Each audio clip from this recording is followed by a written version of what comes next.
We're ready for Splashdown. We are in standby mode. We're just hours away from a historic mission to the moon and back, the farthest mankind has ever traveled in space. That trip is about to come to an end, and everything should go according to plan. We have plenty to talk about when it comes to all of this, and that's just part of what we've got planned for you today on Fox 10 Talks. Also today, the cold case killer, perhaps of all time, in Arizona. If you're new to town, the name Robert Fisher might not even ring a bell, but we have a detective who's been working on this case, looking at it from every way possible. Fisher is a man who killed his entire family, his children, his wife, set their house in Scottsdale on fire, and then seemingly has vanished. It's been 25 years, so where could he be now? Plus, a new study is out about how marriage impacts your cancer risk. And some of these heists lately are just incredible. People stealing Nike shoes off trains. How about the $1 million Lego heist? Well, this morning there's been a takedown. Arrests have been made. Let me also update you on our poll question this morning. What is the most important? These peace negotiations with Iran are getting underway tomorrow. And this is our first chance to roll out the poll question. So grab this QR code and let us know what you think. What's most important? That they reopen the Strait of Hormuz and get those oil prices down now? That they give up their enriched uranium and any nuclear plans they have? Or that they're never allowed to have long-range missiles that could hit the United States? Those are your options today. We would love to know what you think. We'll watch those numbers kind of move around as the day goes on. But let's update you on what's going on with Artemis. When the spacecraft carrying the Artemis crew comes right through the Earth's atmosphere in a few hours, it's going to be going pretty fast, as in 25,000 miles an hour. I actually did some calculations so we could all understand how fast that is. That would be like flying from Sky Harbor to JFK in New York in 5 minutes. So, Crystal joins, by the way, as well. Crystal, there'd be no time for snacks.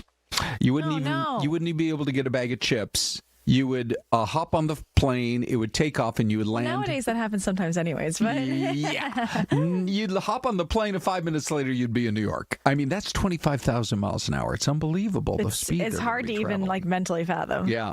Anyway, if everything doesn't go according to plan, the parachutes will deploy. The space capsule will slow before impact. In fact, they think they'll have it all the way, if you can imagine, with all those parachutes. And of course, the military choppers are going to be hovering in the area a couple of miles away. The Navy will be standing by. They think they're going to have it slowed down to about 20 miles an hour. How about that? I mean, that's fender bender status, 20 miles an hour. Yeah, that's what my first map is, too. So we'll look at that a little closer. But that's really, it's wild. By the way, the NASA team, they're known as Sasquatch. They have mapped the ocean zones where the hardware is going to land, the forward bay cover. That's one thing they have to keep in mind. All this is going to land. There'll be recovery boats to clear the area. And then the recovery ship itself will be about 1.5 miles, maybe 2 miles. This is all about 60 miles off the coast of San Diego. So that's why we wanted to... Oh, hold on here. That's why... That was Ghost Crystal right there. Yeah, I know. That's why we wanted to bring Crystal in to talk a little bit about what to expect today, Crystal, when it all happens. Yeah, so it's pretty cool. I mean, this is definitely history in the making, right? And the big thing now is the forecast, because they'll move the splashdown location if they're worried about certain weather elements. Right. So I did a little reading up, and I thought we would kind of talk a little bit about what you just read off, and then we'll get into the forecast numbers. But if you want to pull the map up, take a look. Yep. So as you mentioned, 5 o'clock this evening, 5:07 to be exact, is when they're hoping for splashdown if all goes according to plan. I don't know if you mentioned this before I walked into the the streaming room, Ron. But they said that one of the interesting things is timing-wise, they have GPS obviously on Artemis, and they'll look as it's starting to enter the atmosphere. But then there'll be a blackout period where, because it's engulfed in a fireball as it's entering the atmosphere at 25,000 miles per hour, they'll lose GPS connection. So they'll have to do some mathematical equations as to where they expect that it'll break through to determine where it'll splash down at, which is why they give that like 50 to 80 mile like range, because there's not 100% certainty. They have a general idea based off of the tests and everything and the trajectory, but they'll have to wait until GPS reconnects after they've blasted through our atmosphere at 25,000 miles per hour. Do you have, I feel like only you would even possibly know the answer to this question, because I've never thought about it till the light bulb just went off in my brain. Why do they land in the Pacific when most of the infrastructure's out there by Florida? And land in the Atlantic? That's a great question. I didn't, when I did my reading, I read the transcript from a podcast that one of the Splashdown planning coordinators, one of the directors, I listened to a podcast from them, and then I also watched a press briefing that one of them did out in Florida, actually, specifically about the Splashdown. They didn't mention why they choose one over the other. I would wonder, or maybe make an assumption that maybe it has to do with just the fact that where they re-enter is naturally, because they're using that slingshot methodology, right, to get them to where they need to be. Yeah. So I would wonder, they said they do one last what do they call it when they just fire up for a second their burn. They do one last burn, and that is specifically to help them kind of fine-tune their GPS location before they do the reentry. But I wonder if that's maybe part of the reason why. Okay. But so they expect the reentry will be just a little to the southeast of Hawaii at that 25,000 miles per hour, and then within 13 minutes they will get down to the Earth's surface. And as you mentioned, Ron, they'll be below 20 miles per hour for splashdown. There's 3 parachutes that will deploy at the very end, right before they're near the Earth's surface. It seems like that would happen much sooner, but they have a lot of other things that deploy before that to drop off weight and everything, and so they can get some air resistance. But those 3 parachutes, I also read, they said the third one is really redundant. They need 2 for safe under 20 mile per hour landing, but that the third one is a redundant chute, which is interesting as well. You know what's interesting as well is when they when they enter the Earth's atmosphere somewhere near Hawaii, you have the volcano that has been erupting, and I wonder if they're going to be able to spot that, coming from the shuttle. It is so impressive. Well, they said it'll go blackout for a while when they're entering the Earth's atmosphere, so they might not be able to spot it because maybe when they get closer to land or something. So splashdown requirements for this is going to be there's no rain or storms within 35 miles. The wave heights have to be under 6 feet. The winds have to be under 29 miles per hour, and they need clear conditions. Now, if they weren't meeting one of these, they would make the decision to move where the splashdown is going to be. Ooh. And again, I think that has to do with that final burn they said they do right before they enter the atmosphere. So what's interesting is there actually is a storm system. We've been talking about it because it's going to impact us moving our way this week. And the good news is it's kind of stuck over San Fran, Northern California right now. So it's moving really slow. If it had moved a little faster, there could have been issues for the splashdown. But as a result, I've highlighted the area that's in that 50 to 80 range outside of San Diego, 50, 80 miles. And remember, there's just a 35-mile diameter circle in the center of that's going to be where they can't have any of this weather I just described. So this is the futurecast for rain, and you can see this futurecast does not show any showers within that vicinity. Then we can switch over to our wind forecast, and the wind color in that blue to yellow indicates in that maybe 10 to 20 range. Ooh. We just needed them below 29, so that looks okay as well. Right. And then finally, this is the wave height forecast, and remember that one needed to be below, was it 6 feet or 5 feet? I can make sure I remember it right. 6 feet, yeah. So it needed to be under 6 feet. Oops. And they're going to be under 6 feet, it looks like, as well. Here's that final map for you. So the good news is that all 3 of their big ticks are checked off the board. I would expect there probably will be maybe a little bit of clouds just because of the fact that front is so nearby. But the cloud coverage, they said, is preferred that there's not cloud coverage just because it's easier for the helicopter crews that'll go in. Something else that was really interesting that I read is that they have to wait for the Orion to splash down and for the capsule to automatically open and everything. And then there's certain fumes and air pressurization that has to happen before they can go in to help rescue them, because they want to make sure that the air is clear and clean outside for them before they let them out. And that because of just the time and space, sometimes their muscles will kind of react funny to being back on our atmosphere. Okay. And so the crews will have to go in and literally like help them get out and everything. So interesting. Yeah. 5:07 this afternoon. Now we understand a lot more. It's so cool. Crystal, thank you. And Thank also, you, Crystal. Good information. Here's a little look at what NASA's been saying. They will have traveled 400,000 miles. They will have seen what no living person has seen. They will have tested every system on the spacecraft and the environment it was built for. We've reviewed all the systems, we've reviewed all the reentry procedures and activities, and we are good to go. And so the team's done an excellent job walking through those, ensuring that those systems on board Orion and on the ground are ready to support. We have high confidence in the system and the heat shield and the parachutes and the recovery systems we put together. The engineering supports it. The Artemis I flight data supports it. All of our ground test supports it. Our analysis supports it.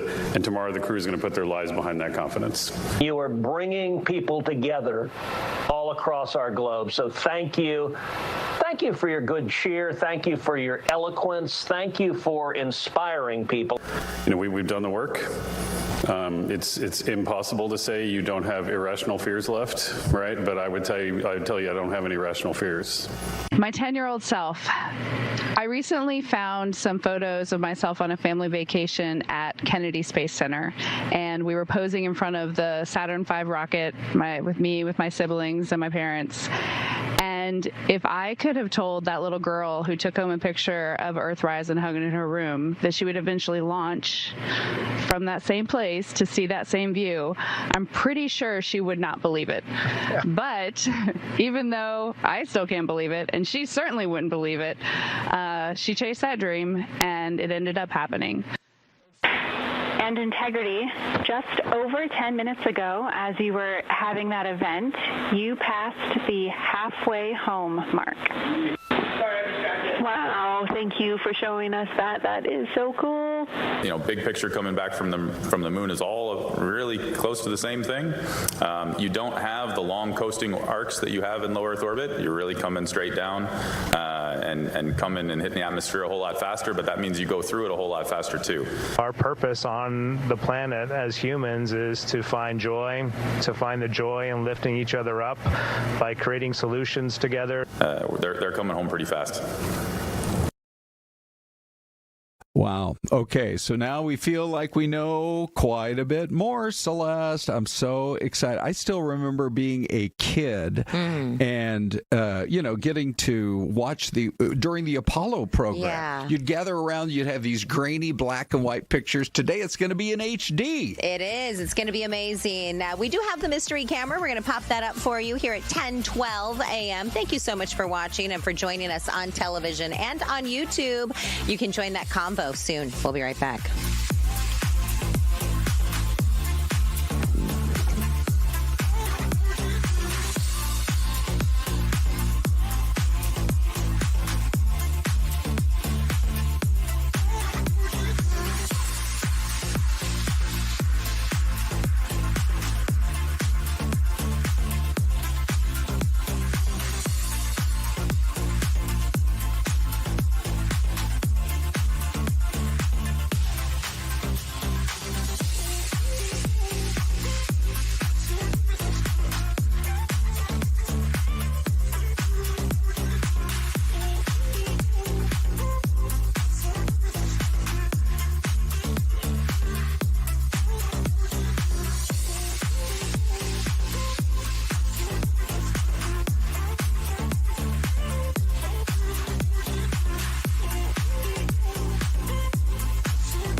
Hey, everybody. Welcome back, Celeste. Where would you think this mystery cam is? Well, you're either on the coastline of somewhere where it's very cloudy, right? Or you're somewhere maybe up in like Michigan or something like that. I feel like we'd have more high rises if it was Chicago, because that was like the first thing I thought was Chicago. Yeah. I mean, it could be further up. It could be like a Milwaukee. It could be. I think I'm going to go Wisconsin. Are you? Okay. Yeah, I think so. Because, I don't know, I'm just going to go. I'm feeling like a cheesehead today.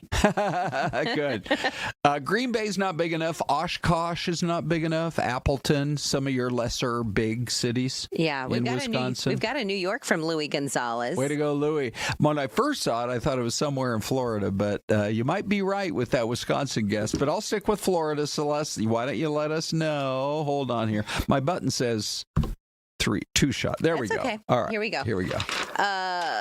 Shorewood, Wisconsin.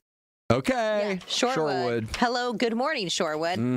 From Phoenix, Arizona. Hey, thanks for spending some time with us here on Fox 10 Talks. We are bringing on a man who has probably as much expertise as anybody else you'll ever meet in one of the coldest of all cold cases here in the state of Arizona. It's the Robert Fisher case. And if you have only moved here in the last 5 or 10 or 15 years, you may not be familiar with it at all. Celeste and I were talking with Detective John Heinzelman just a minute ago, and Detective, we both remember that day in the news. You know, at first it started off as what we thought was just a house on fire in a cul-de-sac in a quiet Scottsdale neighborhood, but boy, it really took a sinister twist.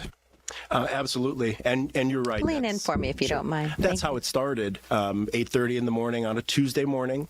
Every other thing, just a normal business day, and then suddenly this house explosion in South Scottsdale, where it's a massive fire undertakes, and that's how the case started. Yeah. Okay, so there were the pictures from when we flew overhead on that day, and the reason we're talking about it today is it is literally the 25th anniversary, and the fact that somebody could commit such a heinous crime. Now, these are some of the family pictures, this beautiful family of his wife, his 2 kids, and there is the man who seemingly vanished. Now, tell us why that picture of that SUV is important.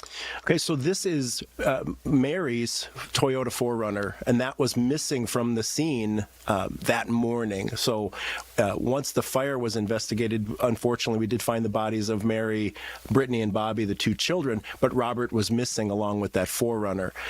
10 days later, on April 20th, we found that vehicle parked in a wooded area up near Young in northeastern Arizona. That became that next step that we took in this investigation. You have been working this case for how long? Right about 15 years. 15 years. And so you receive this file, and what's the first thing you do as a detective when you have to look back at this case? Well, the first thing we have to do is realize just how old it is and what happened. This is prior to September 11th, for example, so there's no TSA, there's no border checks as far as security is today. The other thing about it is technology's changed so much. Most of the interviews that were done on cassette tapes and VHS, and so updating all that to a modern format that I can get transcribed and that I can use. So there were a lot of things right off the beginning that we needed to start with. You mentioned border checkpoints. What's the working theory? Do we think that obviously he managed to get that far into the mountains? That's where the vehicle was left. Is the working theory that he may have gone to another country to try to escape? The glare of the spotlight was really on him for weeks, if not months. Right, and that's a possibility. So at first, that area was an area that he frequented. He liked to hunt. He liked to camp. Up in the mountains. They rode 4Runners and quads up there, so it was logical that he'd be there. Then the thought became, was it a misdirection? Was it something where I put the vehicle there and I'm really heading south across the border, which would have been a 2-hour drive and relatively easy to get across into Mexico, and from there, who knows? So it's still up in the air. And so you receive the information. You're looking through the case. What do you do with all the information you have on the cassette tapes? And when there's a cold case like this and a man who's been missing, where do you go from here? So where we start with, again, is reviewing all the information we got. We try to vet it out. Do we need to follow up on something any further than that? This case has been tip-generated or tip-led. So as tips come in, we'll get a sighting, or someone will say they look like Robert Fisher, or this person looks like him. Are you still receiving tips? Oh, absolutely. Oh, you do? Okay. As early as this morning, I've received tips. Usually it's a couple a week.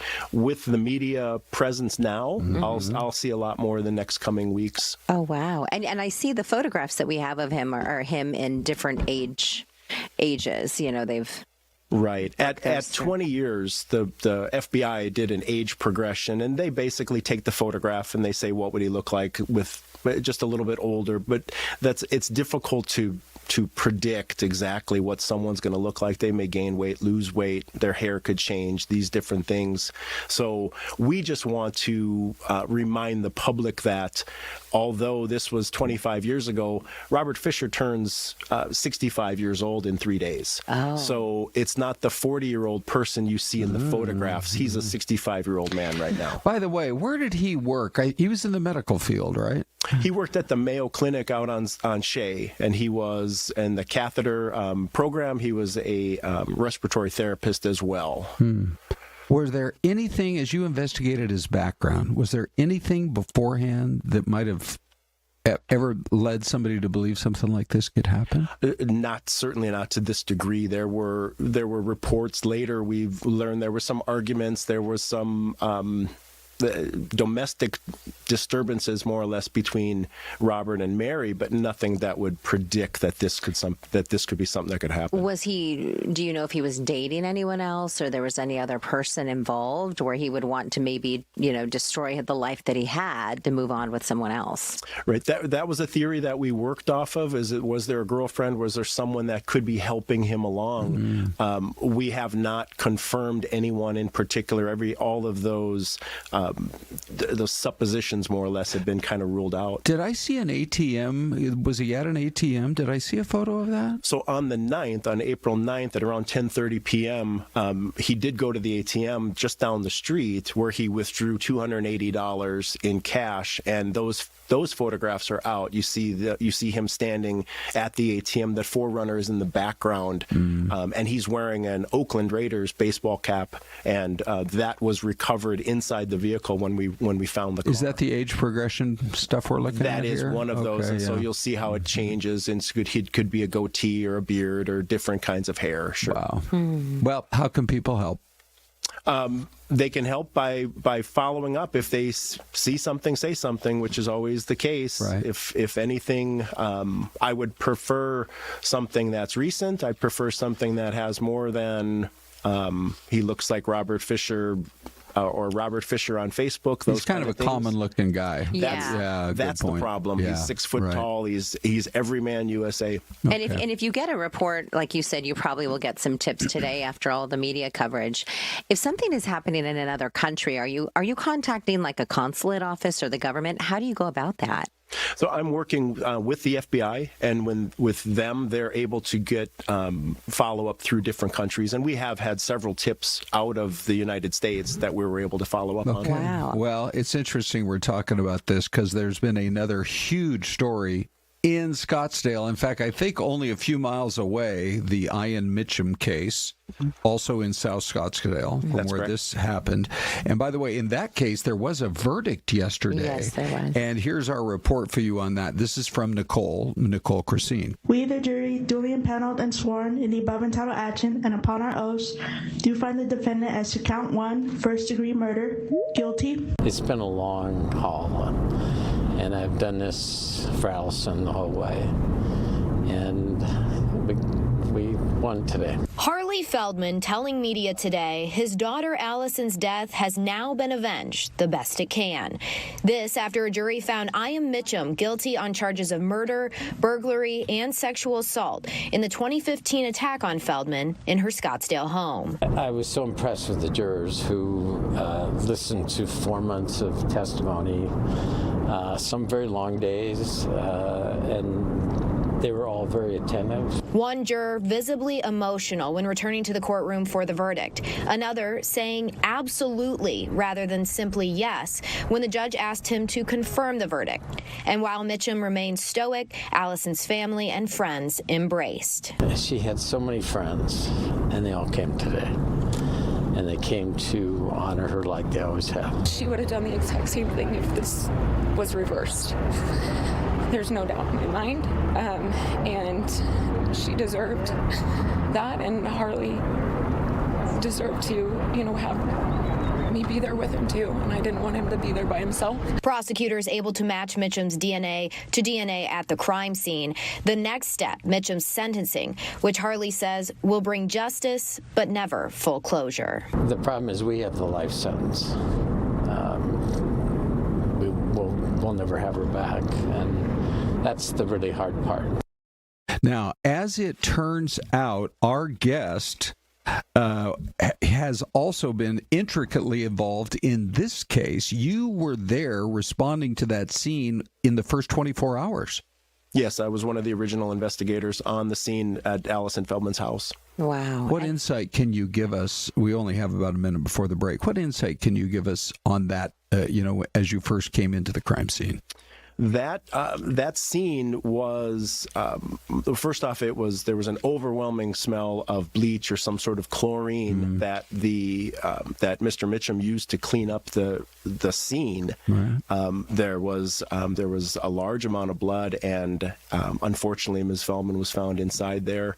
That case ultimately was solved through familial DNA, where we were able to get a DNA match to the suspect DNA that we found inside the scene. You said coincidentally today is the anniversary of Mitchum's arrest. Is that right? Yes, he was arrested 3 years after the incident on April 10th in 2018. And the location of Allison's home is only a couple miles from the Fisher home, where we were just talking about the different case. Yes, and another coincidence also within maybe 2 miles from the Fisher home was Allison Feldman's home. Wow. Well, Detective Heinzelman, it's been so interesting chatting with you. Hope you'll come back visit with us again. Oh, yes. I'd be delighted. Thank you. Thank you, Detective. Time for a break now. Look at this. Look what a pretty day it is in Yosemite, huh? We'll be right gorgeous. Back.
Well, we're just staring at that picture of Yosemite. I don't know if it's because it's cloudy and misty and we don't see days like that too often, Celeste, or what it is, but it just makes you want to go hike a mountain. It does, and maybe camp. Yeah, it'd make you want to camp. Yeah, sure. Maybe have a little Sammy. A bologna and mayo Sammy at your camp. If you were camping there, what all would you bring? Bologna and mayo. That's it. Would you bring some peanut M&Ms and a Whopper like yesterday's mission to space? I wouldn't because I'm allergic to chocolate. Oh, that's right. But I would bring maybe some snickerdoodle cookies. Yeah. And I also would bring some Diet Cokes. And good. You're starting to think like a mom. Now I'm thinking maybe some kettle chips. You know, I like the salt and vinegar or the jalapeno. So those would be my choice. You know, I was over there a few years ago and went on a hike. There's a big, beautiful waterfall there where you go up. In fact, it's one of our other cameras. And you can hike up alongside it. And when you get to the top, as long as you don't have a fear of heights, you can almost like peer out over the fall and look straight down like 1,000 feet. It's incredible. Awesome. That's awesome. All right. So let's talk about a couple of stories that are, look, here are the Kit Kat people. Celeste, listen. A 12-ton shipment of Kit Kats is missing. How low can you go? But look at this. Look at what Kit Kat did. You can see it's the Toronto skyline. And they decided to up their security level. So look at that, Celeste. They have the black SUVs like they're escorting the Canadian Prime Minister. You got to keep that stuff safe, Ron. This is so great. This is like one of the best social media commercials I think you could have. Yeah, it's quite brilliant, actually. Well, by the way, it's still missing. I don't know how you can get away with stealing 12 tons of Kit Kats. Oh, brother. I mean, that's more than a lifetime supply. Well, it just sounds like the crazy old West days, like heisting, you know, for a long time. Remember they had those heists and I went through Flagstaff with the sneakers? Right. You're like, oh my goodness. I want to see a new version of like what would it be, Ocean's 14. Yes. And they're pulling off a heist of a big candy truck. Yeah, Kit Kats or Snickers or something. Amazing, right? Okay, so anyway, the company said, it's all a fake thing. They're not actually escorting their trucks, but hey, they got to get this crime solved. And Celeste, when it comes to solving crimes, shout out to law enforcement in California, Kern County Sheriff's Office, that's Bakersfield. They have just arrested the people behind $1 million heist of stolen Legos. Wow. Well, those are pretty... They are pricey. They are pretty pricey, yes. Yeah. So deputies say a couple of trailers full of brand new Legos were stolen while in transit from Texas to California. This is the way these, especially the international theft rings are operating. Yeah. They get into the U.S., they come across the border, they pull these heists, and somebody unsuspecting. I don't know. I mean, was the drive? Did he pull over for a meal or to stay the night at a motel somewhere? We don't know the deets there. Or a truck stop or something. Here's the thing: it's an Amazon truck. So did the thieves really know there were Legos in there, or were they just looking to steal the stuff? Yeah, I wonder. So maybe I don't know. I don't know either. I feel like they're so sophisticated it might be. Anyway, this is Fox 10 Talks, and it's Ron and Celeste, and we're hanging out with you on Fox 10 TV, and we have some new people saying hello. Linda is saying love Yosemite.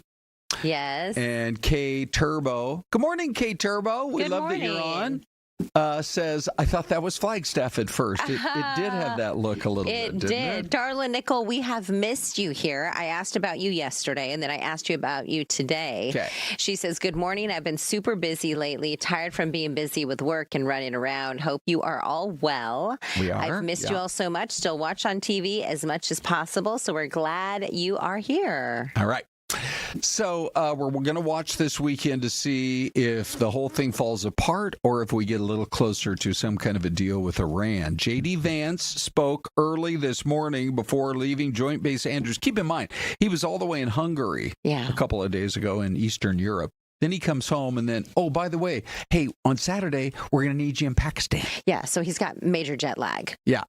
Imagine if he was flying with American or Delta or something. I mean, the kind of frequent flyer miles this guy's getting. I don't think you get frequent flyer miles, but you do get your own plane. That's true. When you're the vice president. So what got said as they were getting ready for everything? Here we go. Looking forward to the negotiation. I think it's going to be positive. We'll, of course, see. As the President of the United States said, if the Iranians are willing to negotiate in good faith, we're certainly willing to extend the open hand. If they're going to try to play us, then they're going to find that the negotiating team is not that receptive. So we're going to try to have a positive negotiation. The President has gave us some pretty clear guidelines, and we're going to see. Those technical restrictions are very much connected to the wartime condition, and it takes time to be removed. So safe passage is secure. We have maps, we have everything that, we have to be careful.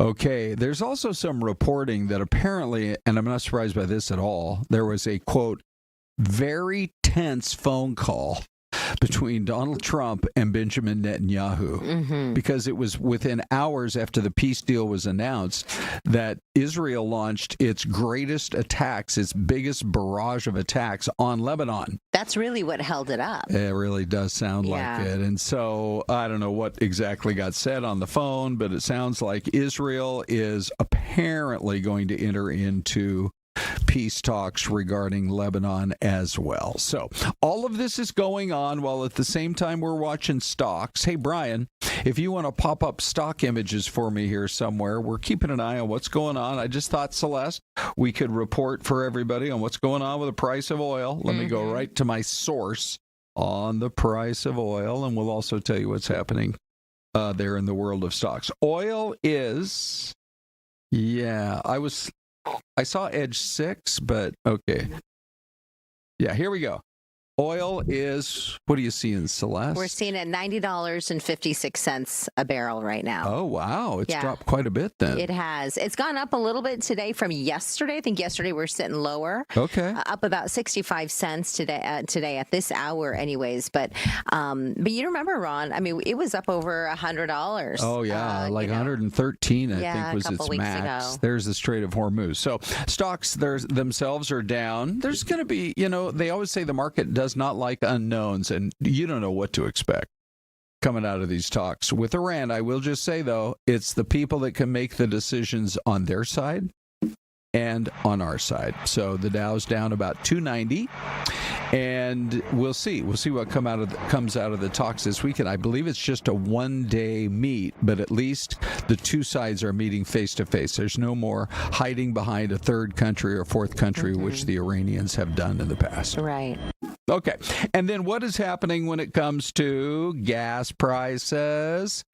Well, they're down a penny nationally. We're actually down 3 cents from yesterday in Phoenix. And Celeste, I have to say, there's a Circle K right by our studios. Yes.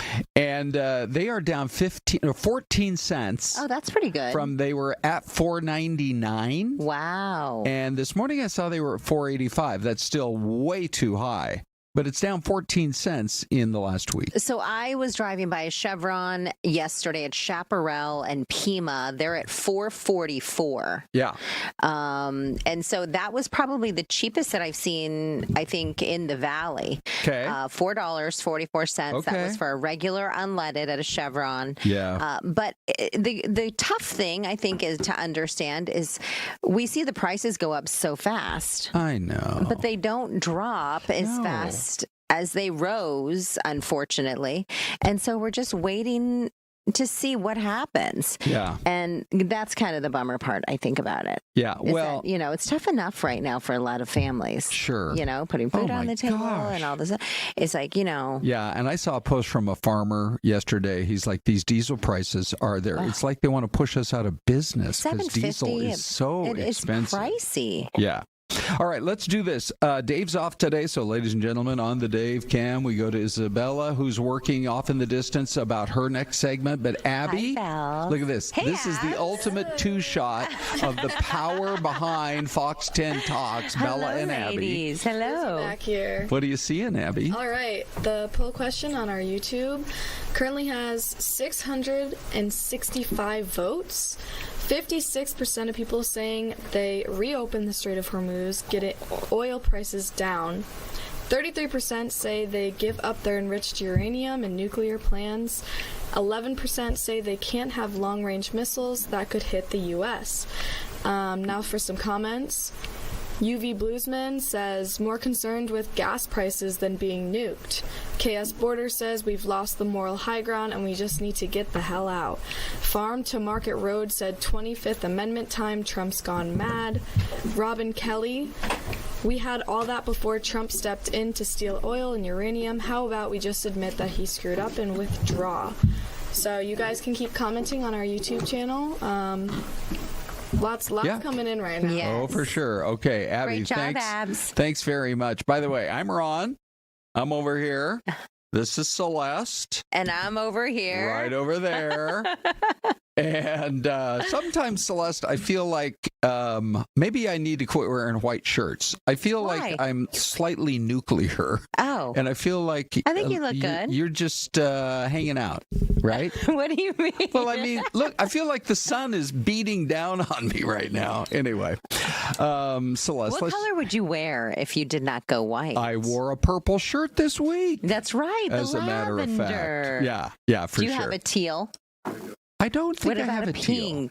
I do have a pink. That, Syleste, you tell me. It takes a real man to wear pink. You know what, you guys in the chat right now, you can tell us what color you want us to wear on Monday. Should we do that's this? a great I don't believe we've ever done it before, Syleste. Ron and I don't usually, we're not like writing memos to one another or anything. But yeah, go ahead and let us know. I have a pink shirt. I have a purple. I mean, I have my regular white shirts. You have a blue. I have a yellow. I have a dark blue. And a baby blue. And a light, call that one a baby blue. I'm trying to think if there are any other colors. We can't wear green. No, because we have a green screen. Are you able to show what's behind us, Bri, without turn off the... Oh, he Hang said, on. he's going to turn it off. You'll see what's actually behind us here in a second. Ready? That's about it. I like it better the other way for sure. All right, so we're going to take a break, but it is National Sibling Day. You're going to get a chance to, we're all going to talk about our siblings. Yes, what we love about them. Yes, and in the chat, let us know, is it the youngest, oldest, middle child, or only child who has the best in life? Ooh, that's a good question. Yeah. All right, it's everywhere's misty today. Look at this picture. We'll be right back on FTT.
Hey, everybody, welcome back.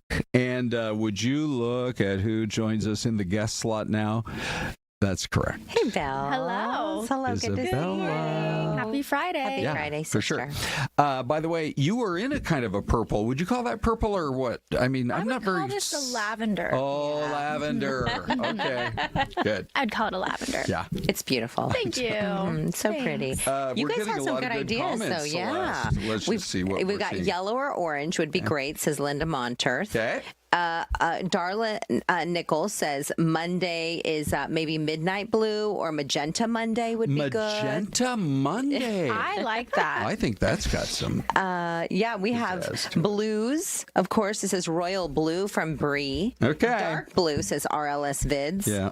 And so we have a couple ideas. RLS Vids also says not pink, Ron, salmon. Okay, salmon. I don't know if I have salmon. Let's see. Brandon said, since it's National Peach Cobbler Day, by the way, Brandon, look at that. He's ahead of us on knowing what the days are. Don't you love a good cobbler? I do. What's your fave cobbler? Ooh. Probably an apple. Yeah, Growing up in Wenatchee, Washington, the apple capital of the world, my grandma made like every kind of apple pie, apple cobbler. It's got to be crispy. Yes. Super crispy, not mushy. No. Yes. So good. Thanks. With some warm ice cream. Cold ice cream on the warm cobbler. Yeah. Hey, by the way, it's National Sibling Day, so we're going to talk about it here. And let me just go to our pictures because I know I have no idea which these are in, but let's just roll it and we're going to see. Oh, by the way. Look at That's that. great, Ron. Okay, so whenever we went up to Wenatchee, which that's more of a cold, wet, you can see the apple blossoms are not out on the trees yet. Mom and Dad, right in front of their house in Wenatchee on Jefferson Street, and my beautiful sister Linda. And so I have just always loved that picture. That was probably, I don't know, 15 years ago. 10 to 15 years ago. We always took a picture before we left and said goodbye. And then hopped in the rental car. Are you the younger brother? I'm youngest? the older brother. What? Yeah, but not the wiser one.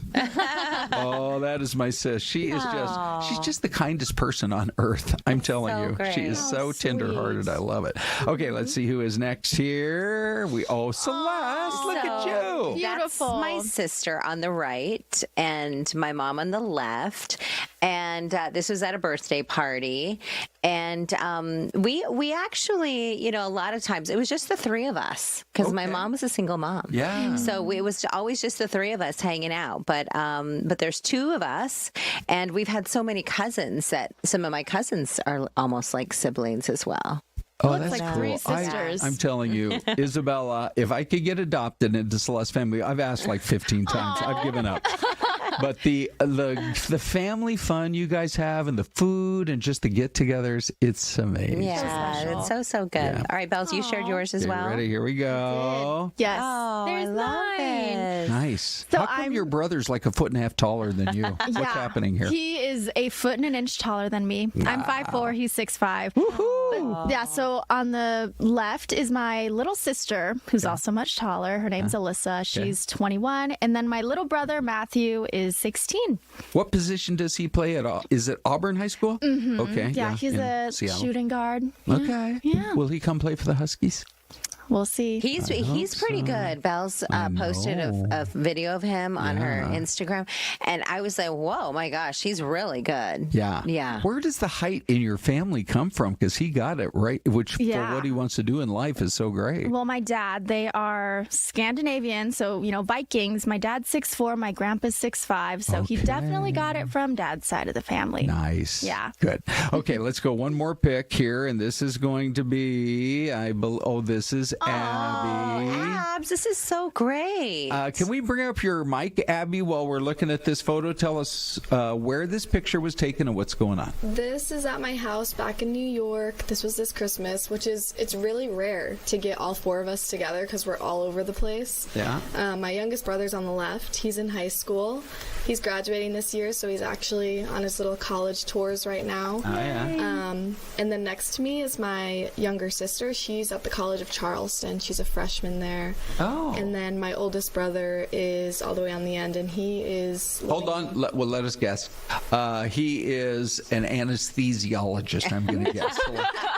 Hold on. Celeste, what do you think? I'm going to go, he's a stockbroker. Stockbroker. Bella, what do you think? I know, so I can't say. Oh, you already know. Okay. Is he either, did we get that right, would you say? Those are all incorrect, unfortunately. He lived in a van for a year. Oh, okay. Hashtag van life. Yeah, man. Literally, Sure. my dad helped him build it into a little home. Oh, He that's did that cool. for a year, and then he ended up in Portland, Oregon. So he has an apartment now, so he's been living there. Yay. Oh, nice. Assistant teacher, so okay. Still exciting. So he wants to kind of continue in education, maybe. And by the way, Portland is such a cool city. And can we just say, I'm not sure if it's your mom, Abs, that decorated, but this looks like a beautiful display for Christmas. My mom she starts weeks in advance. Wow. I get all of my best qualities from her when it comes to that. She is an incredible decorator. I love the woodsiness. Yeah. I love the woodsiness of your place. And that Merry Christmas up on top of the fireplace. That would be hard to leave. It would be. Say bye-bye to the family Wow. Christmas and come back here. But The snow's easy to leave. When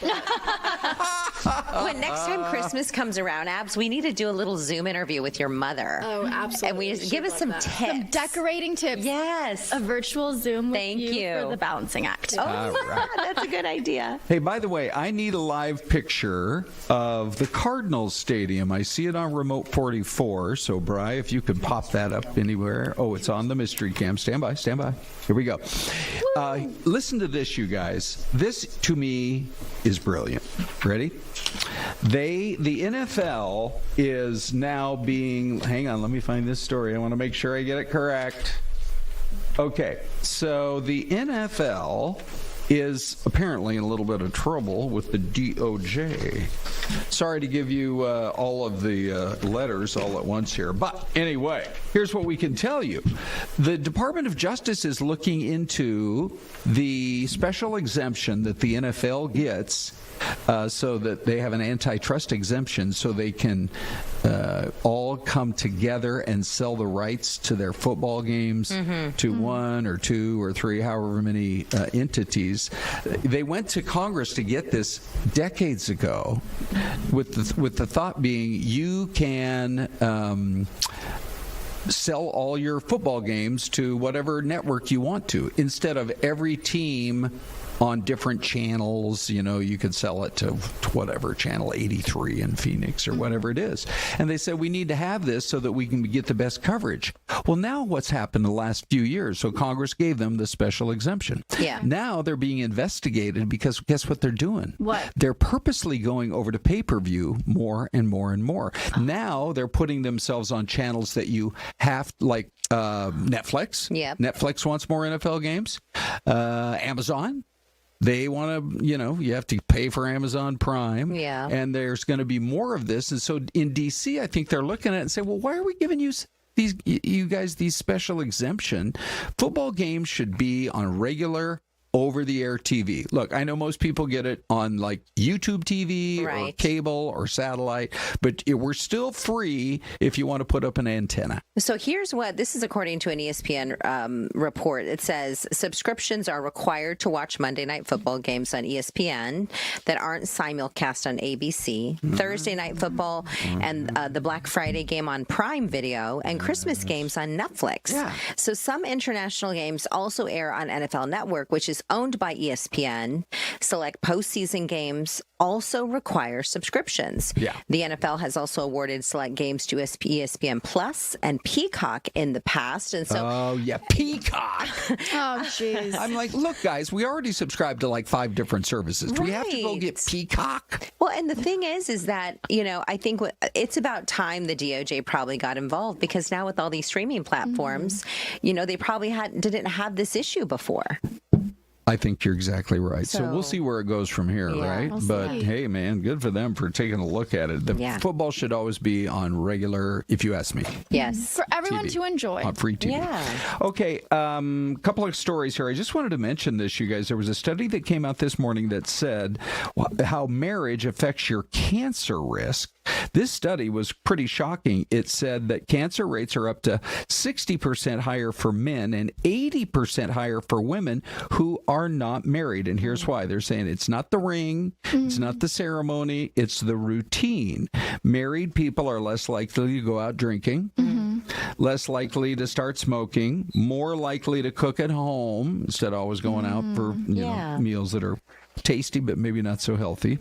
They're more likely to remind each other, or could we say prod each other to get to the doctor, for that kind of a thing. And then they also say if there's a diagnosis, you have sort of some built-in emotional support, either with your kids or with your spouse, that kind of thing, to maybe help get you through if you ever do get a cancer diagnosis. Yeah, wow. It's amazing how there's like a domino effect, right? Right. Like you have this relationship and how it can affect all these different things. Just having that support, I'm sure. Oh, yeah. Somebody to take care of you, too. When I heard these numbers, I thought that doesn't really even make sense. 60 to 80% higher, but then you dig into it. Right. And kind of makes sense a little, right? Yeah, for sure. Okay, a couple of closing thoughts here before we hand it off to Ty and Anita. Fountain Hills is ready for you to come out and snap away for the gram. Look what they set up. That's no small sign, you guys. That's 9 feet tall. Happy birthday, USA 250th. And so we went out there yesterday, and the town of Fountain Hills put this up, and I think it's just brilliant on their part. Huh? That is brilliant. Ron, you know what else is brilliant? Bells? Yeah. Joshua Tovar was late today to the chat. He said, I'm late, everyone. Was at a job interview, and I got the job. Oh, Joshua. So congrats. We root for our family of friends here on FTT. One last thing before we say our goodbyes. Hello, Doug. Yay! Doug. We've been handing out our Fox 10 Talker t-shirts, and Doug, up in surprise, said, I love this thing, and I am going to wear it with pride. Oh, looks good on you, too. That's perfect. That's a nice shot. It's a good, and it's a soft cotton. Correct. And we love it when you guys send us the photos. We don't even ask for front and back. It's your choice. No. But Doug gave us both views. If you want to give us a side profile, feel free to as well. Thank you guys for watching, and we so appreciate it, of course. And maybe have an In-N-Out this weekend. You'll love that, too. Have a great weekend, everyone. We'll see you Monday. Bye. Bye. That was a fun show. Great job. That was good.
Good Friday morning, everyone.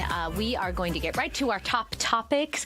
Iran and the peace talks that will allegedly be taking place tomorrow in Pakistan. The big question is, will they in fact take place? And what will be happening? So we're going to bring in our next guest here this morning, Dr. Evelyn Farkas. We had her on last week, and we decided you were such a wealth of knowledge that we had to bring you back as we kind of enter these peace talks. So good morning, doctor. Thank you for taking the time to speak to us. Hello. Oh, thank you for having me, guys. So let's kind of set the scene from the last time we talked. It feels like there's been a lot that's been going on in the Middle East. Let's kind of talk about what'll be happening as we move forward into this weekend. Some pretty high-powered talks will be happening in Pakistan. What do we hope to accomplish here? Right. I mean, we've seen now Vice President Vance get actively involved in the situation, the war in Iran, trying to bring it to an end, taking advantage of an offer that the Pakistani government put on the table to host negotiations. So these negotiations are supposed to start, as you said, tomorrow. Mm-hmm. The Iranians threw up a last-minute condition. So it's become a little more of a question mark, actually, whether they will actually start on time, because the Iranians basically want some money. They want some of their frozen assets, so money that we froze because of sanctions on them for their aggression against Israel and others in the region, and of course all of their ongoing nuclear and ballistic missile activity. That was going to be my next question, is how, I guess, realistic is it for us to expect these talks to actually begin tomorrow and move forward? We had this 2-week peace deal that was reached at the 11th hour, so could we see all of this falling apart at the 11th hour? We could, but I actually think that there's enough interest on both sides to proceed. The Iranians, I think they saw that they put a condition on the table when the ceasefire was first announced. It wasn't clear whether the ceasefire applied to Lebanon. They put that condition on the table a couple of days ago, and it seems that now the United States and Israel are accepting that condition, at least to some extent, because the Israeli government said they will talk to the Lebanese government. It's not the same as a ceasefire, but because of that, I think the Iranians decided, well, let's throw this other one on there and try to see if we can get some money before we start the negotiations. I will venture to guess that will fail, but they'll still go to the talks because they want talks as much, maybe not as much as we do, but they need them as well. Let's talk about why you think that that President Trump maybe wants this off-ramp so quickly, and why these talks are going to be so important for that. Well, I mean, first of all, the price of oil, just go to your gas station and it's painful. It's at $4 plus in many locations, and it shows no sign of going back down. The stock markets have taken the news of a potential ceasefire pretty well, so there the volatility is not as great. But, the price of oil and gas, that affects everything that we consume. It's not just what we put in our car, but of course the electricity, the energy that's released that goes into making products, et cetera. So the reality is that for the economy and for President Trump's political future, he needs to bring down the price of oil by bringing this war to an end. It's also unpopular within his Republican party. There are those who are very loyal to him who are going along, but there are others who were very loyal to him up until recently who are very loudly opposed to the war. People like Tucker Carlson, Marjorie Taylor Greene. And so he's under political pressure and economic pressure to bring the war to an end. J.D. Vance says he's looking forward to the negotiations, but he also says that he's going to work with Iran in good faith, but warns that if they try to, quote, play us, the U.S. won't be receptive.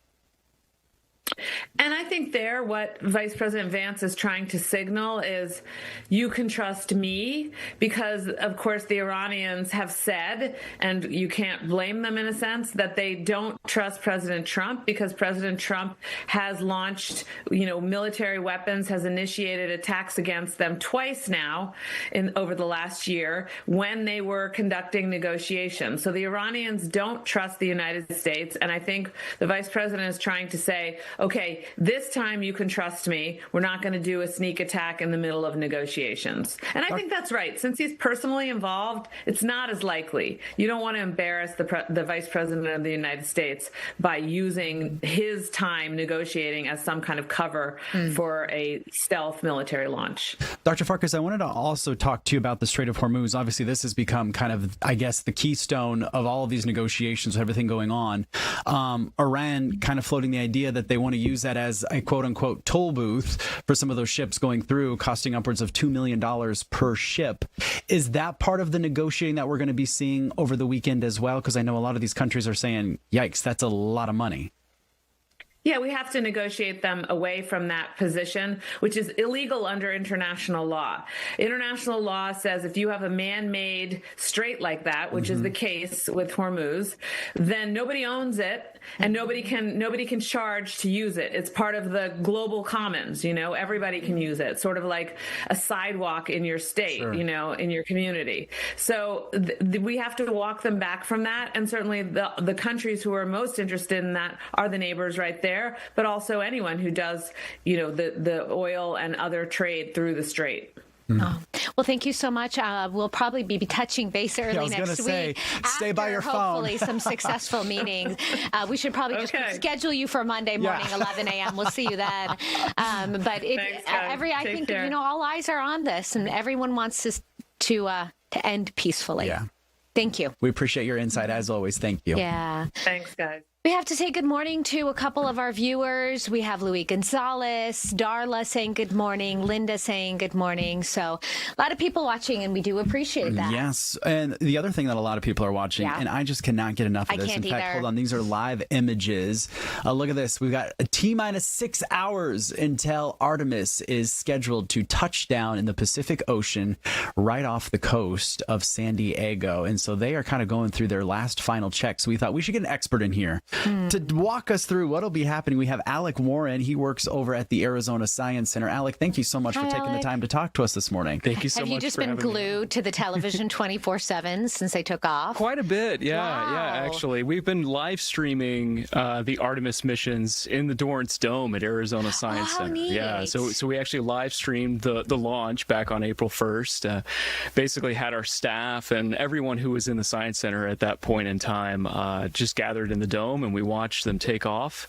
And we've been live streaming it every day ever since. Wow. Alec, for people that don't maybe know what the Dorrance Dome is, it is insane what you guys have over there at the Arizona Science Center. I've never seen anything like it. It's like you're right there with them. Yeah. It's an 8K plus resolution LED dome that we have. It is the most technologically advanced planetarium in the world. Wow. And it was really wonderful to get to see the Artemis launch in the dome. That must have been a cool experience. In that resolution with our surround sound. It was a great experience. Not as great as being there in person, of course, at Kennedy Space Center, but close Pretty second. close. So this is video. I just want to show this real quick. This is video of you guys watching the Artemis launch. What was it? 10 days ago now. Right. How cool is this? Wow. Well, let's talk about what will happen within the next 6 hours then. Yes. We know that they will be entering the atmosphere going about 24,000 miles per hour, which is unfathomable. That's right. And then as they reach the water surface down to 24 miles per hour. That's a big... This is the most dangerous portion of the entire mission, is landing and entering.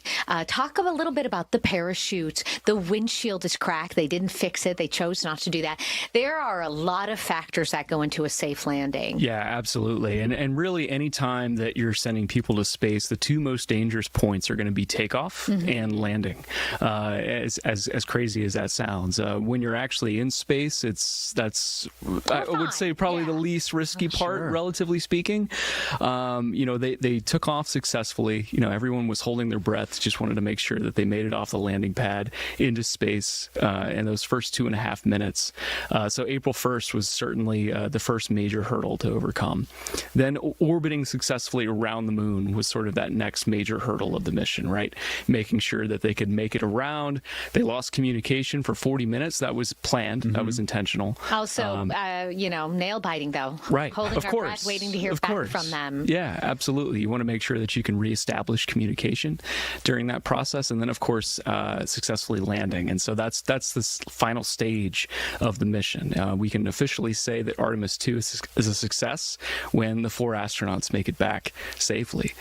So over the course of about 17 minutes, they're going to be going from 24,000 miles an hour to, like you said, about 24 miles an hour. That's just I can't even fathom it either. How fast they're going to be re-entering and then slow down to 24 miles. Yeah, the first 13 minutes or so, they're going to have no parachutes. It's just going to be basically a free fall through our atmosphere. And the parachutes self-deploy? Yeah. Or do they hit a button? It'll self-deploy in about the last 4 minutes or so of the mission. My understanding is there are 4 parachutes, but they need 3 to successfully and safely land. That's right. Yeah. What happens if that 3rd parachute doesn't open? Anita, well, let's not talk about that. I'm just wondering if there are other safety checks. Are there other things that they can do? Yeah. So that fourth parachute that you mentioned is sort of that fail-safe. Okay. It is that backup option there in the event that any of the first 3 do fail. Okay. They will be traveling at a speed at that point in time that'll be closer to about 6,000 miles an hour. Oh my goodness. So they'll be going at about quarter of the speed that they're going to be entering the atmosphere at. Part of the danger that they're facing today is as they're traveling and entering the atmosphere, the air around them is going to be compressed, and it's going to be basically double the temperature of the surface of the sun. So it'll be over 20,000 degrees Fahrenheit. So how do they keep things cool in there?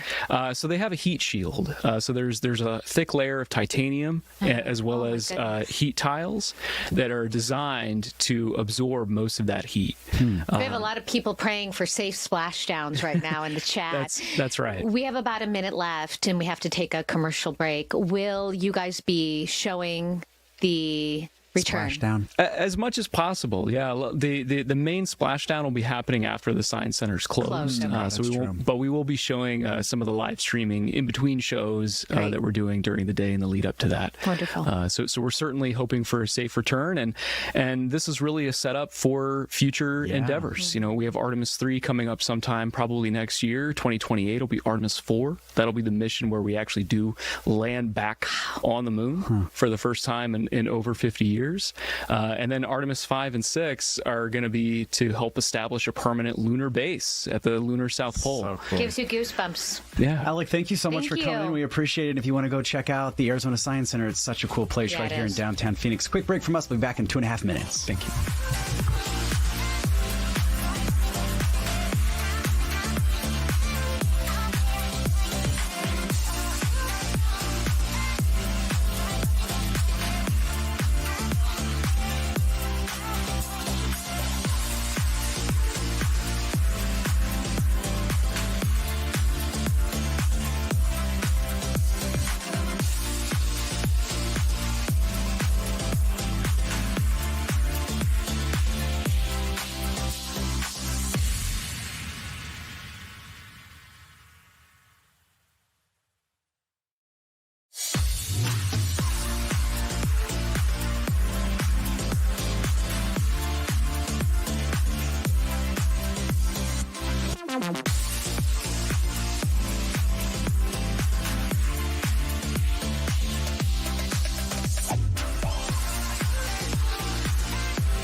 Welcome back in on this Friday. We are going to talk about distracted driving, vehicle performance, and staying safe on the roadway. We have so many more people living in the Valley now and more people on the roads. Yeah, April, in fact, is Distracted Driving Month. So we have one of our friends, new friends from GM joining us this morning, Mr. Dan Glaser. Mr. Glaser, thank you so much for taking the time to talk to us this morning. Good morning, Dan. Glad to be here. All right, so let's jump right into it. We all kind of know the dangers of distracted driving, but when you look at the numbers, it's actually kind of mind-boggling that this is kind of still happening in 2026. Well, there's so much to distract us, and yes, we do have the numbers, the latest numbers from 2024. It takes a little while to get the reports together. So over 3,200 deaths, all tragic. 600 plus of them are people who weren't even in the vehicle, so pedestrians and cyclists. And over 300,000 injuries, which is about the population of the city of Pittsburgh. So it's still a massive problem, a lot of work to do. Yeah. Let's talk, Dan, about the criteria. What do you consider distracted driving? Obviously, we have those cell phones, but there's so much more. That's right. Really, the primary enemy here is this tendency to want to look off the road for a long period of time and then try to balance that with a short on-road glance. And you keep doing that over and over again, and you think you got this, but if something kind of chaotic happens or surprising happens, you probably don't got this. So the phone is a big culprit of this, but it's also something like rubbernecking, where you look off at another crash when you should be avoiding the one right in front of you. And think about just rummaging through the glove compartment. That's actually been associated with a 9 times increase in crash risk. So if you find you're over and over again taking these long off-road glances, it's a great time to stop. And if it's really, really important, then you can pull over. You don't lose any cool points, and you'll be better at that task. I saw someone putting their makeup on the I-10 this morning, which is extremely busy here in the Valley. I see people eating their breakfast. Sometimes we don't have a lot of time. Everyone's multitasking, doing a lot of jobs, picking their kids up and so on. But I mean, those are two things that, you drop some ketchup on your lap, you try to wipe it up, and you're going to rear end someone. That's right. You need to be careful. And I think we're a little bit addicted to convenience. If I can just do this thing right now, my life will be better. But what people kind of don't understand is, just one wrong glance can lead to just a devastating result. I mean, the whole reason we have Distracted Driving Awareness Month is because a distracted driver ran into a little girl on her bike in the neighborhood. And I imagine this distracted driver is no more distracted than you or I have been at some point, but it was just the wrong time. So you just have to keep in mind that one little convenience can cost a whole lot. You sent over some stats, and I thought this was pretty interesting. A crash risk increases 2 to 6 times when motorists are using a phone while driving. And you kind of mentioned it, but when I used to go out and report, sometimes it was like a fun game. It's really not that fun, but my photographer and I would try and count how many people we caught on their cell phones. It was kind of staggering how many folks are still not getting it. Even though it's law in Arizona that you can't be on your phone while you're driving. That's right.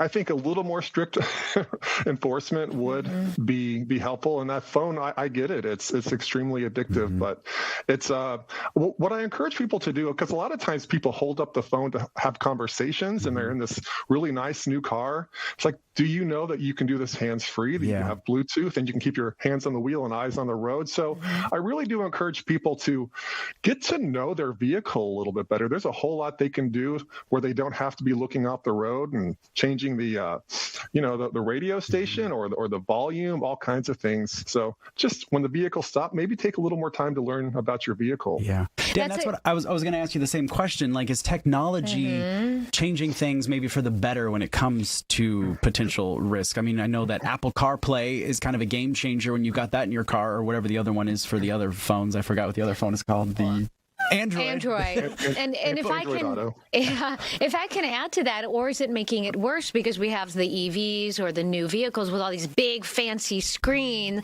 and is it distracting to be touching the buttons on the big fancy screens? Well, as the screens get bigger, we do have standards for kind of how complicated a task can be, but I'm gonna be an advocate for the big screens because it makes it a lot easier for you to back up with that nice big image. So I was driving my parents' car last weekend, and they had one of the first backup cameras, and it was so small and so dim. I just made me aware of how valuable these kind of bigger screen, bigger camera images are. And so, that's one benefit. Also, navigation, you can more clearly see your turn. Sure. Maybe the buttons are a little bit bigger, so they're easier to press. But also, it can look complicated. So again, get to know at least some of the things in your vehicle so you can do them quickly while you're driving. Yeah, I guess that's a really good point. Familiarize yourself with your any car. other tips that you would give drivers? I mean, put all those distractions down, keep your hands on the wheel and your eyes on the road. Yeah, that's a great one. When you get into the vehicle, we have this tendency to just zip away.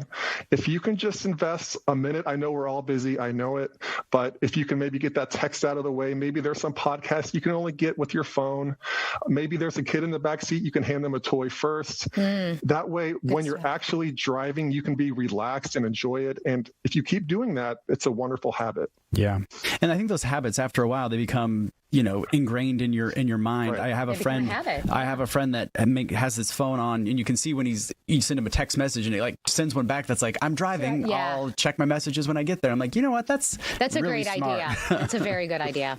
And it's easy to do. Yeah. Thank you so much. Great information. We will revisit with you soon. Thanks, Alec. Or not Alec, I'm sorry. Dan. We had a lot of guests this morning, Dan. I apologize. Thank you. It's been a long week. Thank you. Okay, one more guest, you guys. Is this Alex? This is Jamie. Oh, hey, Jamie. She didn't bring her rundown. I did. Jamie. I have it. I'm just joking. I'm making you feel better about life. We have Jamie here from the Bierman Autism Center. Yeah. Jamie, good morning. Thank you so much for taking the time to speak with us. Good morning. How are you? We're doing great. Let's talk about what you guys do over at the Bierman Autism Center, because it is just kind of a one-stop shop, a wealth of knowledge for parents. Yeah, so we provide one-on-one ABA therapy, early interventions to children with autism. Can I stop you real quick? What's ABA therapy? Yeah, so Applied Behavior Analysis is what it stands for. We provide therapy for younger children that it consists of play-based interventions, compassionate care, teaching children to communicate, to self-advocate for themselves as well, too, and to learn social skills. Is it safe to say in the past 10, 20 years, we have seen how we are helping children with autism grow and learn and understand? Absolutely. We also have more people in the field, like myself, that are certified behavior analysts that are able to help within these centers and provide case management with the kiddos, for the kiddos, and make sure that they're making meaningful progress. Here at Bierman, we're very dedicated to making very good progress very quickly, as fast as possible. So our owner of the company, Courtney Bierman, wrote the book Pilot the Penguin, Alex's Learning Adventure. Okay, keep going. Tell us all about it. Yeah, so this is about Alex starting ABA therapy at Bierman Autism Centers. So Pilot the Penguin is kind of helping him on his journey. It is, for families starting the new process of therapy, it can be, a little bit of a challenge, or kids can be anxious. So it's there to help them ease their nerves, and even also for any kiddo that's starting a new environment too, as well. Sure. My nephew is on the spectrum, and you kind of mentioned it, but I mean, it's hard for parents too, because they sometimes don't know exactly, and when they get that diagnosis when they're 3-4 years old, it can be really difficult. But you also kind of are a resource for those parents, not just the kids, but kind of helping them navigate this new diagnosis. Absolutely. And when parents come into our centers, we make sure to have parent meetings pretty regularly as well, too. That way we're providing those parents with the progress their kids are making, or helping with things that they might be having difficulty with in the home. So we really try to make it encompassing the whole team, right, to help these kiddos. So anything we can do to help in that perspective, we love to be able to do. The right environment really does seem key. We have a friend whose son is autistic. They lived in a different state, and they were really concerned about the lack of education and the lack of progress they felt their son was making. Moved to another state, signed him up in a different school, and they said he literally just blossomed and has grown so much that it's incredible to watch that just a little bit of extra time and a little extra care and the right environment does wonders. And I think that's kind of the point of Pilot the Penguin is like we all learn in unique ways, right? So it's just being open and compassionate, patient with the kiddos. And that's kind of what we try to pride ourselves at Bierman Autism is being compassionate with our kiddos, being patient with the family, so that they can make the progress that they can. Yeah. Right? Jamie, how long have you been working there now? I started in January, but I've been in the field of applied behavior analysis for 20 years. Wow. But yeah, I really enjoy working at Bierman. I like that we take pride in the clinical excellence. We really try to see that progress over time quickly. Well, that's what I wanted to ask you personally. What is it like when you're maybe working with a student and you start to see things clicking and you start to see them blossoming and flourishing and coming to life? What is that like for you? Yeah, I love that question. That's kind of my why. That's why I started in the field. I think when you're working with a kiddo and you're teaching them how to speak for the first time or, request an item that they want, it's amazing. It's a great feeling inside that you help this child learn how to communicate. Yeah. So a lot with early interventions, we see that a lot too. Kiddos will come in with not as much communication. And then when we're able to help them communicate, that's like a huge life-changing event for the family, for that child. So that's my biggest why. And I think everyone who works with Bierman, that's probably their biggest why as well. Oh, I can only imagine. We have about a minute left. Is there an age where kids are too young or too old to come in? So we do have a little 2-year-old right now that's with us. So usually there's no diagnosis before that point. But if you are having concerns, obviously you would seek your pediatrician's help for that. And then we go up to about age 9. But applied behavior analysis can be used through all ages. I've worked with adults as well too. But here at Bierman, we do kind of more specialize with earlier interventions. We've got about 10 seconds left. How can folks get a hold of you at Bierman? Just BiermanAutism.com.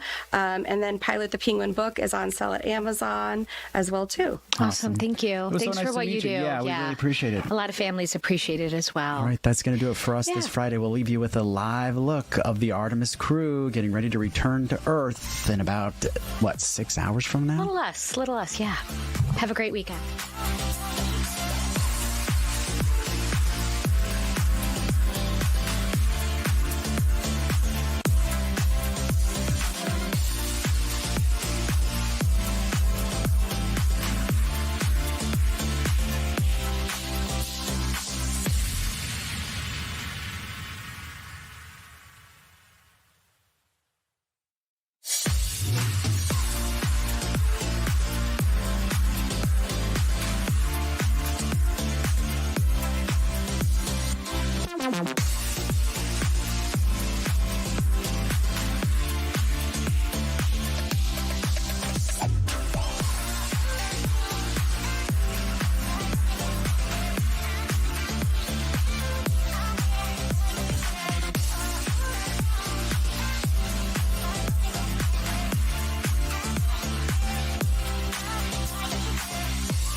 11:30. Here's the view. To me, Des, it looks like they are all strapped in. Ooh. And they got those super cool computer monitors right in front of their eyeballs to help them now. Here's the thing, it's a camera that's kind of locked down inside the capsule.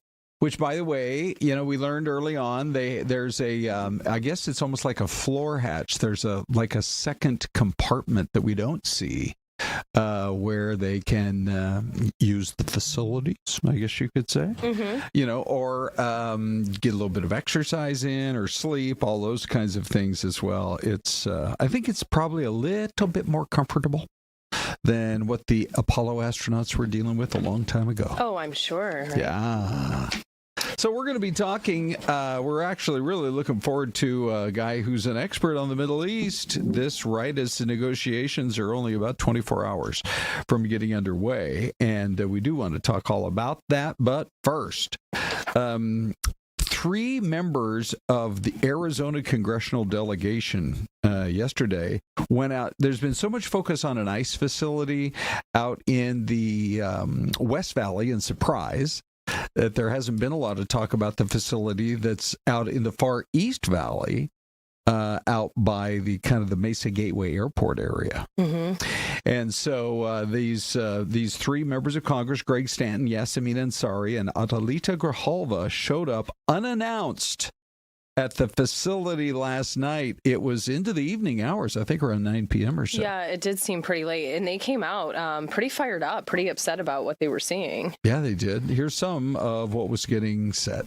We did ask for each of us to have one of our professional staff people to go with us. That request was originally agreed to, but then secondarily, the chief who was called on the phone by the gentleman who was helping us, changed his mind and said that we could not have professional staff. So it was just the 3 of us that did the oversight visit. I would just say what we saw inside the facility tonight was shocking, overcrowding to a level that is completely unacceptable. People lying on the floor next to each other, side by side on a concrete floor. This is a facility that was meant for short-term stays as people await their flights for deportation.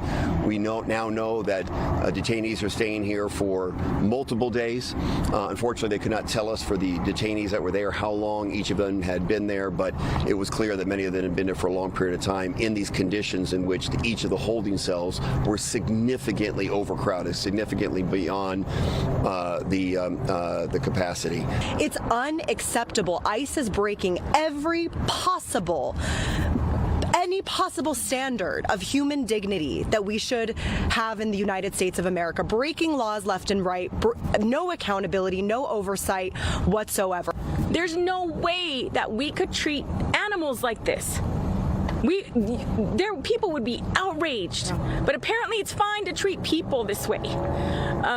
It's disgusting, and we as a country, these people deserve better, and we need to do better.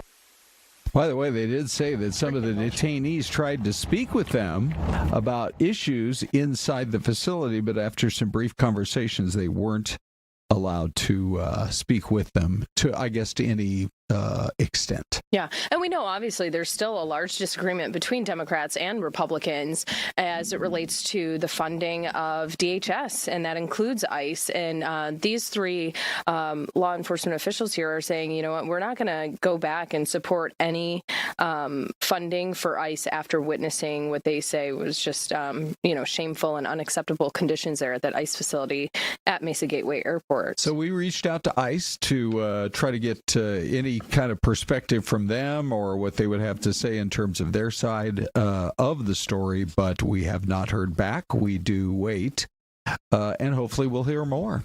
We have a poll question today that I think is pretty interesting, Des, because by the way, can you guys check and see what's going on in the chat this morning? Something really weird's going on there. Anyway, what's the most important piece in peace negotiations with Iran? We got an expert coming up here in less than 1 minute. What do you guys think? 8% say, get that Strait of Hormuz open now. Get those oil prices starting to come down. More than 80% so say they got to give up their enriched uranium and any nuclear plants they have. And then 4% say that they should never be allowed to have long-range missiles long enough that they could hit the U.S. How's it looking in YouTube, Des? Yep, we have almost 400 votes, 363 right now. 54% are saying reopen the strait. 33% are saying they should give up the enriched uranium and nuclear plans. 13% say they can't have long-range missiles that could hit the U.S. So let's do this. Let's bring in Jason Campbell. He is a senior fellow at the Middle East Institute. Jason, thanks for spending some time with us today. Good morning. My pleasure. What should we expect? What would be considered any kind of a even moderate win for the U.S. coming out of these talks this weekend? Even that they happen? Yes, I mean, look, I think the expectations here should be fairly modest. We know that the U.S. delegation is on its way to Pakistan. The Iranian delegation, I believe, is already there or soon will be. Beyond that, though, I think what we're seeing here is that the two sides are still very far apart on their respective proposals and plans, which still read more like maximalist demands than they do sort of a bridge to some sort of a political negotiation. So I think that if we come out of this, I don't see any resolution on any of those points you bring up in your question or some of the others that remain on the table. But if there can be some sort of a unified message even that comes out of this weekend, I think that would be a victory, because what we've seen now is that thus far this rhetorical battle in their public statements between Iranian and U.S. officials, where one claims something's been agreed to and the other side comes out and says that hasn't even been brought up as a topic yet, is been going on now for a number of weeks. So anything that demonstrates the two sides are even on the same page, I think would be a significant step forward. Is there, in your opinion, a diplomatic solution to ending this conflict? I mean, just on Tuesday, we reached a ceasefire deal with Iran, or so we thought. And then we wake up Wednesday morning, right? And already the story and the headlines have changed so much. Is there a diplomatic way out of this? Well, look, there's a diplomatic way out of any conflict. I think right now is you have both sides probing to find out where the other side may be willing to, if not break, then at least agree to some concessions that they'd like to see for their side. All the while, as you correctly point out, we had a ceasefire in statement, but in reality, many of the attacks have still been ongoing. The Gulf states are still intercepting Iranian drones and missiles. There's a lot of confusion, I would say, or disagreement about whether or not Israel's current war with Lebanon is part of this ceasefire or not. Both sides seem to be conflicted on that. So there's, again, this sort of, some sort of a reduction in violence right now, as the sides are sort of, again, probing for what their respective negotiation platforms are or will be. And I think we're just going to be in this sort of nebulous gray area now for the coming days. Do you foresee an upcoming split between the U.S. and Israel? I mean, there's some reporting today that President Trump had a pretty, quote, tense phone call with Netanyahu. I've heard reports that Netanyahu felt like he was out of the loop on the negotiations. Go ahead. Break. I don't foresee a really a dramatic break between the U.S. and Israel. I think that they are two countries that have very different strategic objectives and threat perceptions, and go about addressing those in different ways, even if they are aligned on some of the broader regional points. So Israel is going to and has pretty much always been very assertive towards the threats it perceives in its immediate environment. It's probably going to continue to strike out at those. And I think that President Trump, correctly, from a U.S. perspective, is trying to convince Netanyahu to tamp down, I think, some of those instincts for the time being, in the hopes that this will lead to broader regional peace vis-a-vis these talks with the U.S. and Iran. Why is J.D. Vance kind of leading? It sounds like he's going to be leading this delegation in these negotiations. Well, it's an interesting choice. I mean, he has traditionally been more skeptical about U.S. involvement in foreign wars. I think at this point, however, on now two occasions over the last year, talks between the U.S. and the Iranians that had been led by Jared Kushner and Steve Witkoff, were cut short by U.S. attacking Iran. So I think there is a credibility gap, I think, with Kushner and Witkoff being the sole delegation. So I think adding someone like J.D. Vance, who holds the office of vice president, adds a little bit more status to the negotiations, and him being someone who is again been publicly more skeptical of U.S. involvement there, might send a message to the Iranians that the U.S. is serious about finding an end to this war, and it's sending someone who is in an office that can hopefully help make that happen. And can you lay out more clear? We only have a minute left, but the Strait is open, but Iran is kind of demanding fees from certain ships passing through.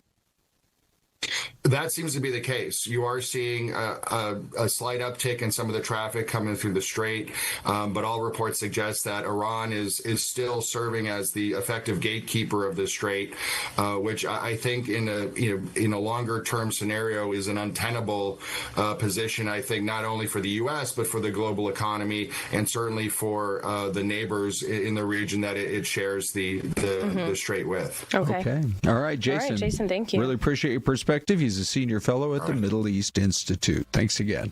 My pleasure. Thank you. I feel a break coming on, Des. Yeah, mystery cam time. Mystery cam, let's do it. What do you guys think? Oh, look at that. Oh, that one's nice. Yeah.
Well, we do a mystery cam every morning right about this time. I love it. It's kind of a bookends thing. We do one at 10:15 with Syleste and me, and then Des, you and I do one at 11:45. I like this one. It's got some character to it. I like the double bridge going on there with the arches. Yeah, it's nice. We got a couple guesses funneling in. Jared of Sonora says maybe somewhere in Tennessee. B. Miguel, Virginia. Yeah. Louis, Alabama, and then we have a Kentucky too. Do you like any of those? I could be convinced on every single one. I kind of could too. Yeah, I could see where you would think maybe somewhere in Tennessee. Mm-hmm. You know what? I got love in my heart for Tennessee. Okay. So I'll go with that one. You got a Tennessee. Mm-hmm. I am going to go. It's kind of flat, and that's the thing that's got me thinking a little bit more Midwest. True. So I think I'm going to go like Iowa. Okay. So we got a Tennessee and an Iowa, and here is the answer. And we have no winner. Oh, what do we got? Between the two of us. What? Did someone say Oh, yeah, B. Miguel did guess Virginia. It's Danville, Virginia. Oh, is that right? Yep. Nice. Wow, good job, So B. Miguel. A lot to explore in Virginia, that's for sure. You know, driving the Blue Ridge Parkway is one of the most beautiful drives in America you could ever make. Is it? So we're driving on it. We were driving across the state of Virginia from east to west. And so you get up on the Blue Ridge Parkway. And there was one time I had to stop the car and get out just to take a picture. I was like, this is the most beautiful sunset I've ever seen in my life. And then I hear somebody talking. And I'm like, just kind of sneaking over to it. It's at a viewpoint, right? And I'm not kidding. There is this view over the Blue Ridge where you're looking at like 7 layers of mountain. And there's a guy up there reading to, I guess, his girlfriend. Could have been his wife. I don't know. They were pretty young. Maybe they're on a date. He's reading poetry to her, looking out over the sunset of the Blue Ridge Mountains. Oh, and I thought, that's quite romantic. There's a man with a plan. Wow. How about that? Ladies, if he wanted to, he would. Right? That's pretty cool. Yeah. All right. Okay. So anyway, we are ready to move on here. We have Jackie Johnson with Arizona Gaming. What brings you our way today? Yeah, good morning. Good morning. Glad to have you in on a Friday. We're highlighting the Take Back the Game initiative that you just launched late last month. And what is the goal of this campaign? Yeah, so the Take Back the Game is really to highlight a state self-exclusion program that the department offers. What's it all about? Yeah, so anybody that partakes in gambling around the state has the opportunity to voluntarily exclude themselves if they feel that gambling has become more than entertainment, right? And there may be, they need to take a break. And so what they can do essentially is they can come into our office in person, but they can also visit, we have a website as well as phone, email and such, where they can opt to self-exclude from our tribal casinos throughout the state. Which we have. So that if you walk into a casino, they say, sorry, you're on this list. You're not supposed to be here. So, yes, the lists are shared with the tribal gaming facilities. Okay. Obviously, sometimes it may be hard to catch a person as they walk in, but really what it does is it prohibits that individual that has excluded themselves from obtaining any of their winnings. They're taken off of marketing materials. And so this is a way to, that these people have voluntarily said, look, I want to take a break, right? Is this self-exclusion program new? And how new is it? So actually, the self-exclusion program was launched in 2003 in the state. Oh, wow. My gosh. Since that time, we've had about 11,000 Arizonans participate. Okay. But it is I was not ask, as how well popular known. Is it? It kind of seems like a wild concept, right? Because it seems if folks have a gambling issue, it's hard to admit that. But is this tool actually working? So 11,000 since 2003. Yeah, and so I want to add in here, too, it's not just for the casinos, but once in 2001, the state legalized what we call event wagering, which most people say is sports betting, right, and fantasy sports. So individuals can now also exclude from those platforms. And so they get the same thing. These operators have a list, right? But the whole process is confidential, but the list is provided to the operators who then make sure that these individuals that have said that they want to exclude cannot access the platform. But going back to your question about, is this effective? And yes, I think that what we're seeing is there's a lot of people that are looking either for a break or the next step to more resources. And this can do that. We have materials that once somebody self-excludes to help provide them with more materials. And we actually have within the department a division of problem gambling. That works on prevention, education, and treatment. And we have a 1-800 line that anybody can call at any time that connects an individual with master level clinicians. What is that number? It's 800 Next Step. Okay. Are these services that they would have to then pay for, or is some of this provided, from the state? Great question. So the treatment is subsidized. Okay. So very, very minimal costs. And that's actually because gaming revenue in the state, part of that revenue does go back to communities and to the state, right? And one of those programs that is help funded through gaming revenue is actually the Division of Problem Gambling. And so we're able to help subsidize the treatment for folks that want problem gambling services. Has there always been a problem? Is it getting worse? Is it getting better? What? Great question. We are seeing trends nationally, not just in Arizona, but nationally, right? Where it's getting worse. Where it's getting worse. There's more accessibility, right, with the online apps and things like that. And it kind of also highlights one of the other campaigns that I want to make sure that we discuss. We can place a bet right on our phones, right? So how do we know, it's legitimate, and that's part of another campaign that you have as well? Yeah, so the other campaign that we have is called Check Your Bet. And I would say over the past few years, we have been really heavy on focusing on consumer protection. And one of the issues that we're seeing and trying to combat is illegal operators, especially in the online space.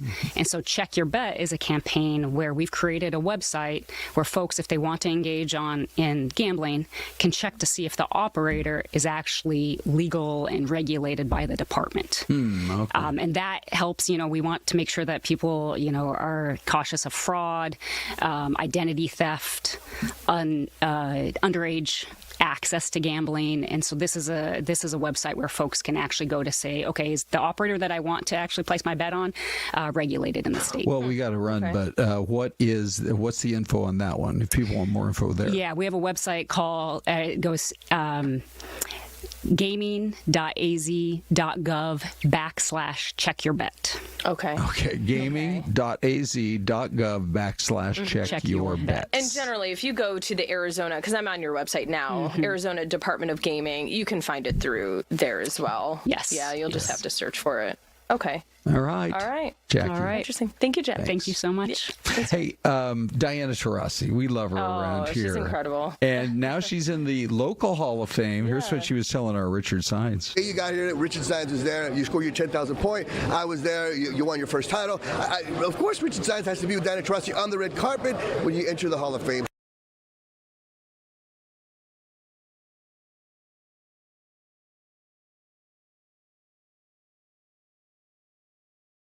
I thought we were going to run a minute. Oh, well, there we go.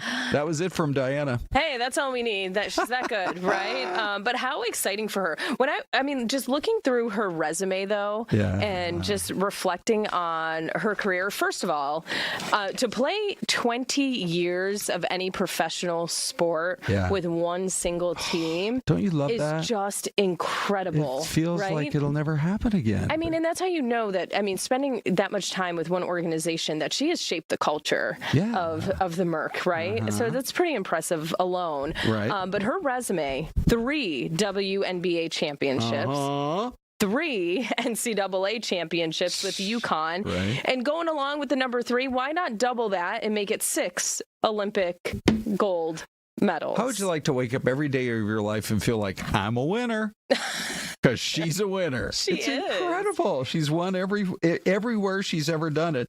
And the thing is, she's talking to Richard in this interview about how much she loves the Valley. And she could choose to be an ambassador for anything. And I can't wait to see what the future holds for her for the next 20 or 30 years now that she's kind of hung up the shoes. And the all-time leading scorer, too, for the WNBA, not just for the Mercury. Right. Yeah. She really did. League. She put us on the map. And I think as a result of her, we will have a franchise that is always thought about as one of the best. Yeah. You could make the same argument the Phoenix Suns. We're still waiting for them to win an NBA championship.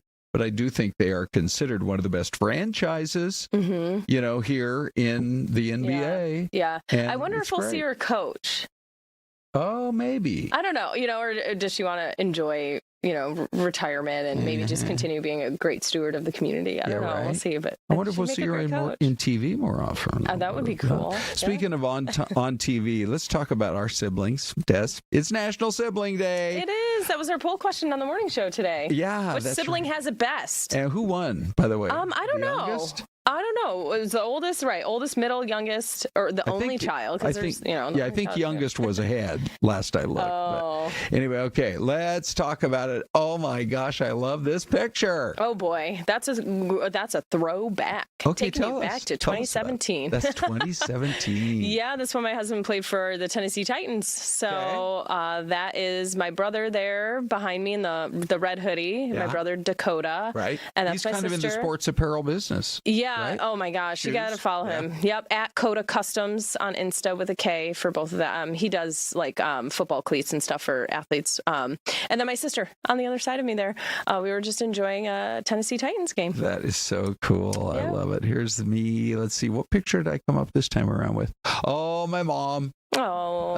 On a windy day out in her retirement neighborhood. Bless her soul. She passed about a year ago now, but there's my sis. And boy, do I have a great sister. My sister Linda, she's amazing. We would take mom on road trips occasionally, and she just loved it. Wow. Okay, your sister is like gorgeous and super fit. Like, good genes there in the Hoon family. Yeah, thanks. She's amazing, that's for sure. Yeah. Okay, so Des, we've had a good week, but guess what? We have to kind of wrap the whole thing up now. Yeah, that's it for Friday, you guys. Can you believe it? We're ending the week. Yeah. Thanks for watching. See you next week.